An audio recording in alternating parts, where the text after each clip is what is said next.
Regresamos al set de Panorama Político para hablar del tema coyuntural de la semana.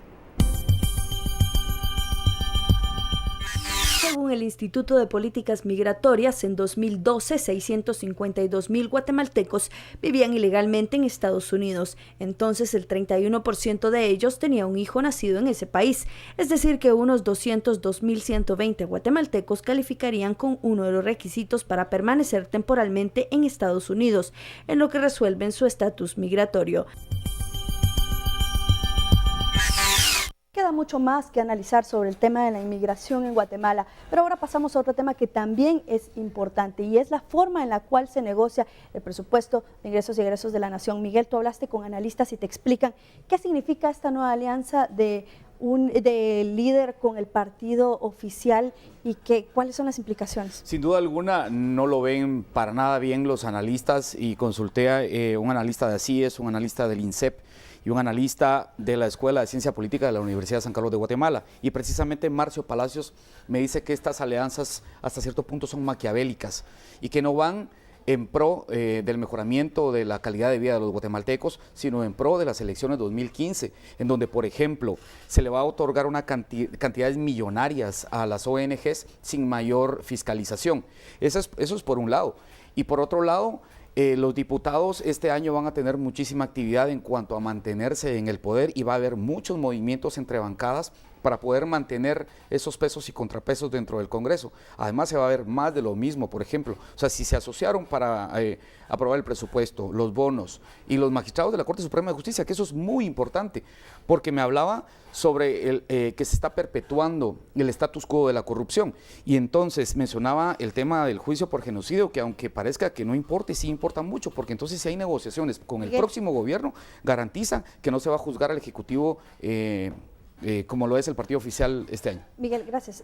Cristian, ¿qué es lo que tiene enojado al sector privado? Porque el sector privado se ha manifestado mucho últimamente y pues han dado a conocer su descontento con el organismo ejecutivo. Así es, según analistas consultados también es porque los tocaron, porque se cree que ellos van a accionar de manera legal y de alguna forma van a paralizar la economía en beneficio del pueblo, pero realmente estos impuestos es al consumidor final, es al que les va a tocar pagarlos, ¿verdad? Estamos hablando del impuesto a la telefonía y también del impuesto al cemento. Así es, por ejemplo, en lo que es la telefonía, por ejemplo en esta mesa podemos observar que nosotros pues tenemos más de 2 teléfonos celulares, ya sea uno por cuestiones del trabajo y otro por cuestión personal, y sin duda pues eso va a ser absorbido por todos los consumidores. Ahora, lo que diferentes sectores pueden opinar es transparentar el gasto. Por ejemplo, Acción Ciudadana también muestra 230 denuncias de actos de corrupción. Entonces, las cámaras de industria y de comercio lo que piden es una mejor fiscalización y una mejor transparencia en el gasto. Bueno, Lourdes, también tenemos como otra situación que es el tema de la recaudación. Exactamente, o sea, es siempre en esta misma línea, ¿verdad? Es mentira de que el impuesto no va a ser trasladado al consumidor. Exacto, entonces al final somos nosotros quienes vemos directamente este incremento en los impuestos. Hace un par de días vimos a la vicepresidenta Roxana Valdetti decir que habían 3 formas para obtener fondos para el Estado y para poder financiar este presupuesto: deuda interna, deuda externa o incremento de los impuestos. Pero entonces, ¿dónde queda, por ejemplo, la opción de mejorar la recaudación fiscal cuando vemos altos niveles de contrabando en el país? ¿Dónde está la opción de, por ejemplo, transparentar los gastos que se hacen en el Estado? Que es al final también lo que respalda el director de la Cámara de Comercio de Guatemala, que piden más fondos, pero entonces ¿dónde queda también la labor del Ejecutivo de transparentar el uso de estos fondos? Que tampoco es malo pagar impuestos. Miguel, voy con otro porque tenemos poco tiempo. Aquí se contraponen 2 o 3 cosas. El Estado necesita recursos, claro. Punto. O sea, aún por más malo, por más bueno que pueda hacer un gobierno, una administración, que eso será una valoración de cada uno de los guatemaltecos, se necesitan recursos para subsistir. Vemos lo que está pasando con la Policía Nacional Civil, al final de cuentas. No hay gasolina.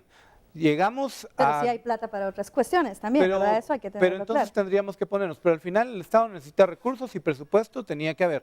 Pero lo que nosotros debemos de ver es un par de cosas. La primera, el presupuesto está pensado, está aprobado, pensando en las elecciones 2015.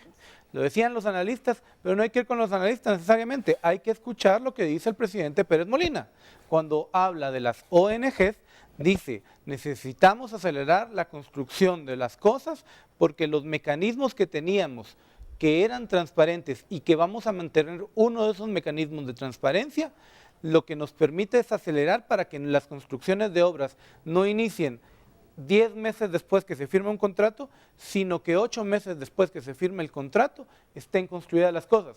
Hagan cuentas. Claro. O sea, 8 meses de enero para agosto. ¿Cuándo son las elecciones? En septiembre. ¿A quién les conviene al final de cuentas esto? A los alcaldes, porque son los motores electorales de todos los partidos políticos. Y además vemos cómo no se prioriza también el presupuesto en otras áreas, como lo es el área de sin duda, pero el presupuesto está pensado en elecciones. Claro. O sea, si uno piensa en las cosas benéficas, nos vamos a perder por mucho de las intenciones de los políticos. Este presupuesto está pensado para que los alcaldes de Patriota, de Líder, de UNE, de Creo, de todos los partidos nuevos, puedan tener obra construida en agosto y que la gente pueda pensar en reelección. Y otra cosa que es muy importante, no tienen obligación de dar a conocer a la población de que se están haciendo esas obras, porque la ley electoral les tiene una prohibición de hacer esa publicidad pero de si esas la obras. obra comienza a construirse en febrero, la prohibición comienza en mayo. Claro. Febrero, marzo, abril, mayo. Pero tampoco 4 se meses rinden suficientes cuentas. para hacer Tampoco bulla. se rinden cuentas, claro. Sin duda, pero no estamos hablando del ideal, sino estamos hablando de la práctica real del político en Guatemala. Claro. Gracias, Soto Ángel. Con esa conclusión hemos llegado al final de esta nueva entrega de Panorama Político. Los esperamos el próximo sábado. Soy Gladys Ramírez. El FRG está cansado. Ya se cansó de estar recibiendo gente. Nosotros no tenemos por qué, como institución, ser culpables de los cerotes que otros se comieron. Y señor fiscal, voy a decir una barbaridad. Pero dicen que no es el presidente del CHE el que manda en el MP, es otra gente, es otro poder.